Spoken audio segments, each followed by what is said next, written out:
मिलता नहीं है, ये आपको विरासत में नहीं मिलता, ये आपको बनाना पड़ता है यीशु मसीह के साथ में जोड़कर। हालेलुया। क्योंकि जब तक आप मसीहत में आकर प्रभु की प्रार्थना नहीं करते, आपके जीवन में आराधना प्रार्थना नहीं होती, आप आशीष के हकदार परमेश्वर की ओर से नहीं होते। आपको माँ बाप तो आपको अच्छा खेत देगा, अच्छा घर देगा, गाड़ी लेकर देगा, सब कुछ करेगा, पर अपनी भक्ति के जीवन का हिस्सा आपको नहीं सौंप सकता। और नहीं सौंप क्या हो ही नहीं सकता। इसका मतलब है विरासत में आपको घर मिलेगा, गाड़ी मिलेगी, पैसा मिलेगा, सब मिलेगा, पर भक्ति आपको विरासत में नहीं मिलती। सही कह रहा हूं? इसको क्या करना पड़ेगा? आपको खुद से बनाना पड़ेगा। विरासत में मिले ना मिले, पर यीशु के साथ में रिश्ते आपको खुद बिल्डअप करना पड़ेगा, खुद बनाना पड़ेगा। हालेलुया। और यीशु मसीह आपको विरासत में एक चीज देकर जरूर जाते हैं। क्या क्या? शांति, छुटकारा और आपका उद्धार आपकी विरासत का हक है। हालेलुया। आप अपने आप को तैयार करें। दुनिया आपको कुछ माने ना माने, पर परमेश्वर आपको बहुत बहुत प्यार करता है। हालेलुया। और उसका काम है वो आपके हर दिन कामों को सुंदर बनाना। क्या करना? सुंदर बनाना। क्यों? आपके पास में जितने बच्चे हैं, जितने परिवार हैं, जितने लोग हैं, उनके साथ में सबके साथ सभ्यता के साथ में रहना, यही हमारी प्रथम परमेश्वर की एक अनुग्रह की बात बनी रहे। हालेलुया। मैं आपसे कहना चाहता हूँ, आप प्रार्थना रोज करें, आप मसीह के देह में रोज शरीक हो। आपको जब भी मौका लगे आप संगति आना ना चूके। आप अपने अधिकार को खोना, मसीह के अधिकार को बेकार ना करें, क्योंकि जो पद आपको दिया गया है शायद आपके पड़ोसी के पास नहीं है ना। जो प्रार्थना से आपके अंदर दूसरे के अंदर बदलाव आता है, शायद दूसरे के कहने से ना आए, पर आपकी प्रार्थना से आएगा। हालेलुया। क्यों? याकूब का लिखने वाला कहता है, धर्मी जन की प्रार्थना से बड़ा परिवर्तन आता है। कैसा आता है?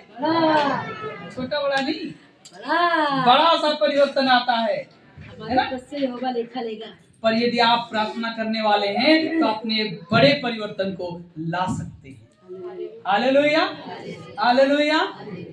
मैं कहना चाहता हूँ, एक मसीह विश्वासी होने के नाते आपको प्रार्थना करने में महारत हासिल होनी चाहिए। आप बहुत प्रार्थना, और जो कुछ आपको दिया गया है, यहाँ तो आप कर पा रहे नहीं कर पा रहे, क्योंकि अगर आप पिता हैं या माँ हैं तो बच्चे आपसे कुछ पूछ ही नहीं सकते, पर परमेश्वर जरूर पूछेगा।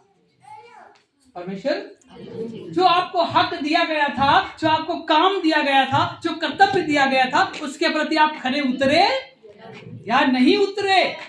आप एक माँ के दायित्व को निभाकर अपने जीवन में समर्पण पाया या नहीं पाया, परमेश्वर जरूर पूछेगा। यदि आप बेटे बेटियां हैं तो आपसे परमेश्वर जरूर पूछेगा कि आपने परिवार में रहकर अपने बेटेपन के हक को निभाया या नहीं निभाया। यदि आप विश्वासी हैं तो जरूर से लेखा परमेश्वर लेगा कि आप अपने परिवार के लिए, अपने समाज के लिए प्रार्थना किए। हालेलुया। सिर्फ अपने लिए नहीं जीते हैं। या रोमियो 8:19 पढ़िए। परमेश्वर के पुत्रों के प्रकट होने की बात जोड़ रही है। वाह, सुनिएगा।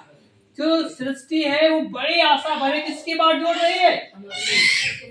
परमेश्वर के पुत्रों की। कोई ऐसा विश्वासी आएगा जो एक गांव को बदल डालेगा। हालेलुया। और कई ऐसे विश्वासी मिलके पूरी पृथ्वी की जनता को बदल डालेंगे। ऐसे में सृष्टि बात जोड़ रही है, दुआ कर रही प्रभु से, प्रभु इस संसार का उद्धार करा दे। हालेलुया। आपके बदलने से कोई बदले ना बदले, परिवार बदलना चाहिए। आपके बदलने से 100 बदले ना बदले, पर 1-2 बदलना चाहिए। हालेलुया। आपका भाव, आपका प्रेम, आपका जज्बा ऐसा हो लोग आपको देखकर बदल जाए। हालेलुया।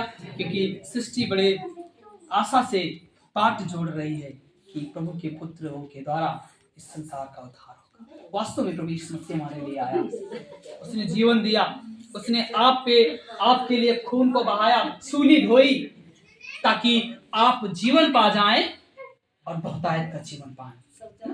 यूहन्ना 10:10 का लिखने वाला क्या कहता है?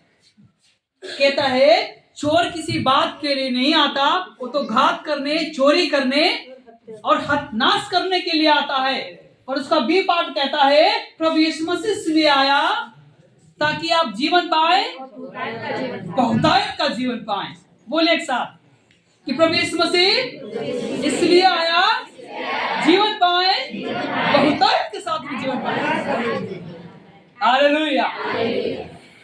ताकि आप अपने पहलौठे अधिकार को बनाए रखें, पहलौठे अधिकार को बनाए रखें। दुनिया में कुछ क्यों ना हो, पर आपको पहलौठे अधिकार को बनाए रखना है। Hallelujah, hallelujah. उत्पत्ति 25 उसके 33 पद को पढ़कर खत्म करेंगे, सुनिएगा। देख मैं तो अभी मरने पर हूँ, कहता है देख मैं तो भी मरने पर हूँ, इसलिए पहलौठे के अधिकार से मेरा क्या लाभ? इसलिए कहता है मेरे पहलौठे के अधिकार से क्या लाभ जी। याकूब ने कहा, याकूब ने कहा मुझसे अभी शपथ खा जी, मुझसे अभी शपथ खा। अतः उसने उससे शपथ खाई, उसने उससे शपथ खाई और अपना पहलौठे का अधिकार याकूब के हाथ बेच डाला। लिखा है अपने पहलौठे का अधिकार याकूब के हाथ, काहे के लिए? छोटे भूख के लिए, खाने के लिए, है ना।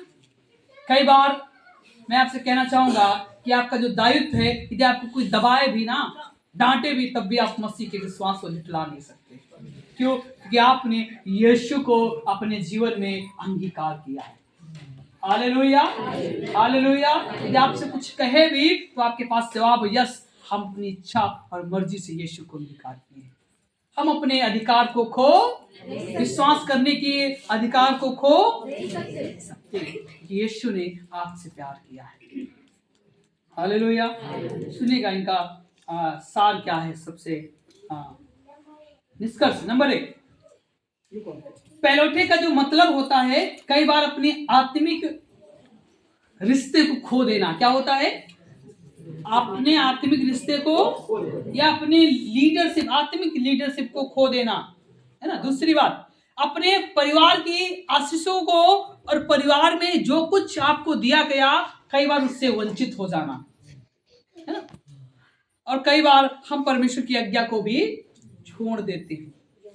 पर इसका निष्कर्ष यह है कि आपको पहलौठे का अधिकार बेचना नहीं है या खोना क्या नहीं करना है? अपने पहलौठे का अधिकार खोना नहीं है। दूसरी बात है कि कुछ समय अपने जीवन में परमेश्वर की आराधना करना है, ताकि आपका जीवन परमेश्वर में बहुतायत के आशीष का कारण बने। या इसको इस प्रकार से कह सकते हैं, जो कुछ परमेश्वर ने आपको आशीष दी है, उसे धन्यवाद के साथ अंगीकार करें और उसे धन्यवाद दें। हालेलुया। लास्ट बात है कि आप अपने आशीष को, अपने उद्धार को और अपनी पहचान को बनाए रखें, खोए ना। क्या नहीं करना है? अपने अधिकार को, अपनी पहचान को और अपने उद्धार को बनाए रखना है, खोना नहीं है। हालेलुया। लागूकरण क्या है? सबसे बड़ी बात, आपको अपने अधिकार, बड़ेपन को या अधिकारपन को कभी खोना नहीं चाहिए। क्या नहीं करना चाहिए? अपने बड़ेपन के अधिकार को खोना नहीं चाहिए। दूसरी बात है, आपके पास, यदि आप विश्वासी हैं, आपको विश्वासी होने के नाते आप अपने विश्वास की बातों से भटक, या कह सकते हैं आप प्रभु यीशु मसीह की रास्ता से भटक नहीं सकते। आप विश्वासी होने के नाते आप प्रभु की रास्ता से भटक नहीं सकते। दूसरी बात, आपको सदा याद रखना चाहिए कि परमेश्वर सार्वभौमिक परमेश्वर है। क्या है? आपको याद रखना है, परमेश्वर संप्रभुता करने वाला या सार्वभौमिक परमेश्वर है, क्योंकि उसके कंट्रोल में पूरी दुनिया है। लास्ट बात, पहलौठे का मतलब होता है यीशु मसीह को मानना। पहलौठे अधिकार का मतलब है, या पहलौठे का मतलब है यीशु को दिखाना, यीशु को बिलोंग करना। सही कह रहा हूं? पहलौठे का मतलब होता है यीशु को दिखाना, या यीशु आपके जीवन में है ना। मैं आशा करता हूं कि आप इन बातों को सुने हैं इतने ध्यान से। इसके लिए धन्यवाद।